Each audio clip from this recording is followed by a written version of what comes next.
big in there. My goodness, that's a big one. What's up, everybody? Nathan here, One More Outdoors.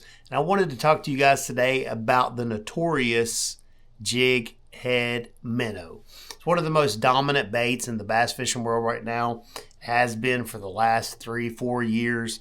Probably been more money made on this bait than any other bait in the bass fishing world, on the market, whatever you want to call it.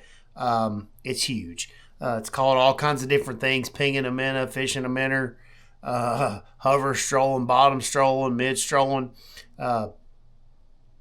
Regardless of what you want to call it, and kind of regardless of what your stance is on fishing one, what your stance is on live scope, all that mess.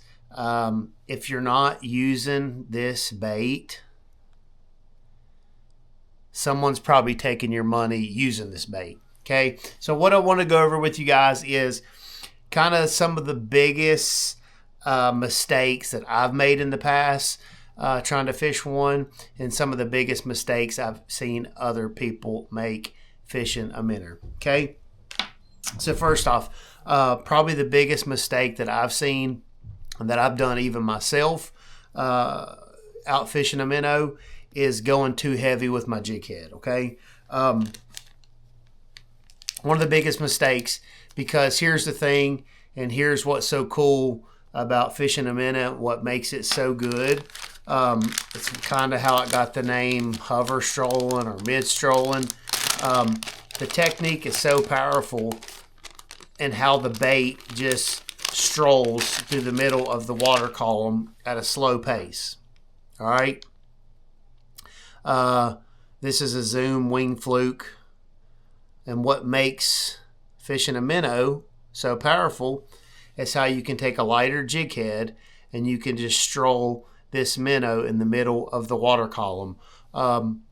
That's what makes it unique and powerful, how this thing almost suspends right above the fish and triggers that bite.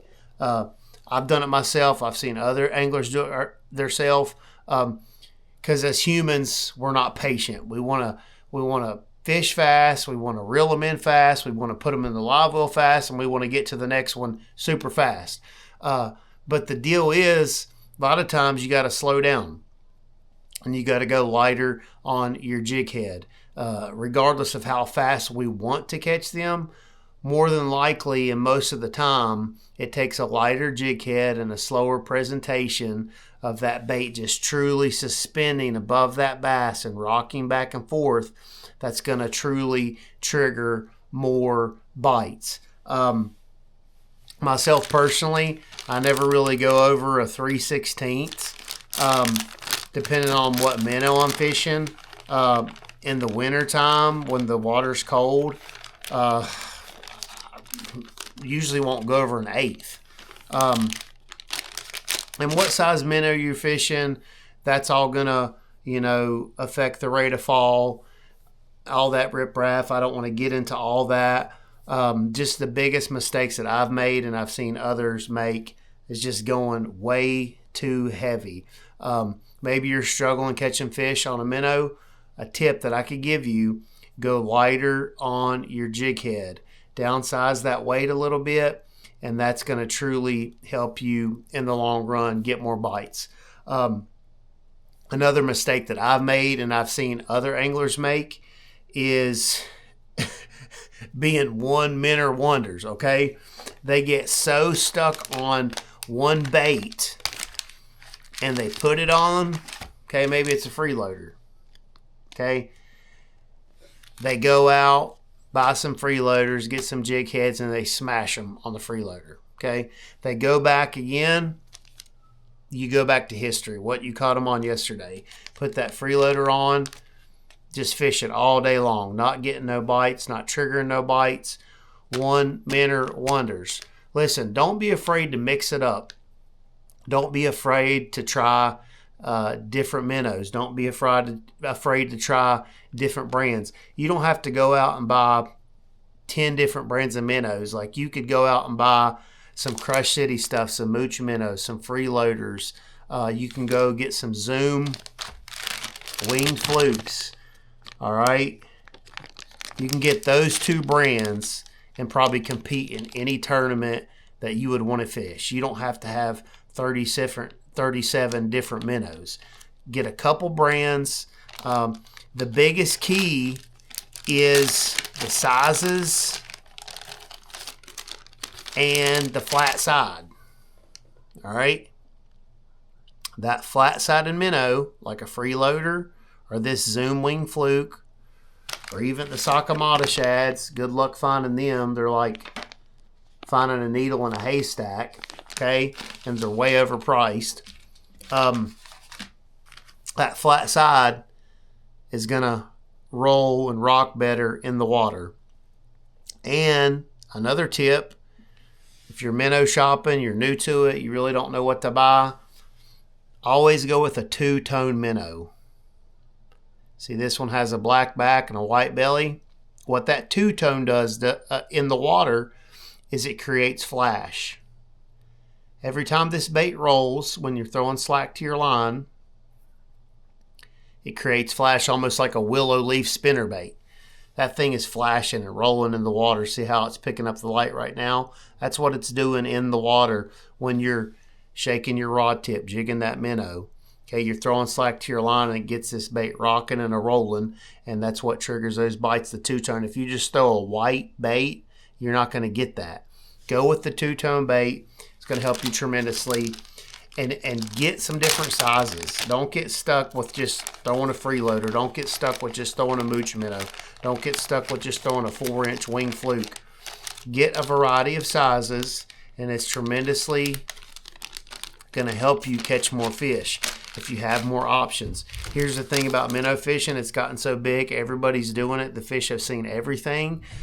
So you need to have some options. You need to have some 3.5, some 4, some 5, some 6, some 7. Don't be afraid of the big minnows. Like if you haven't thrown a big one, you're missing out, because those big ones, if you want to see a minnow rock and roll in the water, nothing rolls better than the big ones. So if you haven't tried a 6.5 or a 7-inch minnow, go buy you some this year and give them a try, because I'm telling you, the bass will swallow them. You are going to have to get you some bigger hooks. All right, grab you some of these Owner round ultra heads.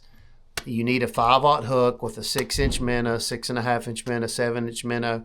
You can't just go throw the OG range rollers.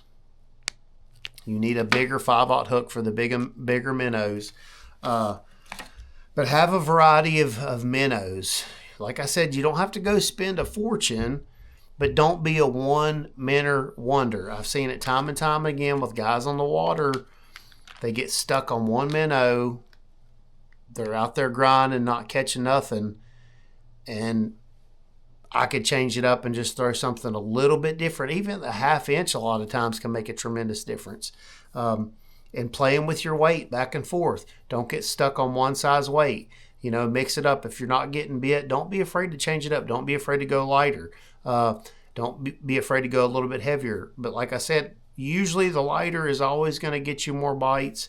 That kind of all depends on the depth of the water that you're fishing in. Another one of the biggest mistakes that I've made myself and I've seen other anglers make is they're not willing to put the minnow down, right? That's the hottest ticket in fishing, and we get out there and we think that we have to catch them on a minnow. Well, here's the deal. Like, there's other ways to catch bass. You don't have to always go out and throw a minnow, and a lot of times some of these younger anglers think like it's the only way to catch a bass.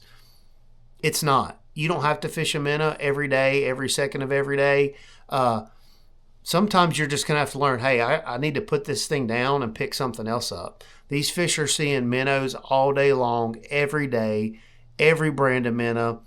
Now they're getting to see different sizes, because most people are picking up the bigger ones now. So even those fish that were easier to catch, this past summer, they're going to be harder next summer because they've seen it. So a lot of times you just got to know, like, You've tried some different weights. You've tried slowing the presentation down. Maybe you've tried the cat and mouse, speed it up a little bit. That's not triggering the bite. You've tried different size minnows.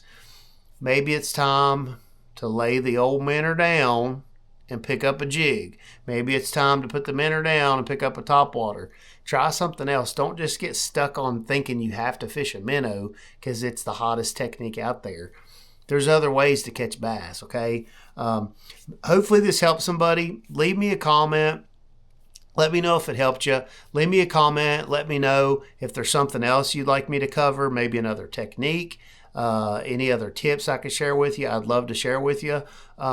Please let me know. Leave me a like. Hope you guys enjoyed this. Hope you have a great rest of your day, and we will catch you on the next one. Yep.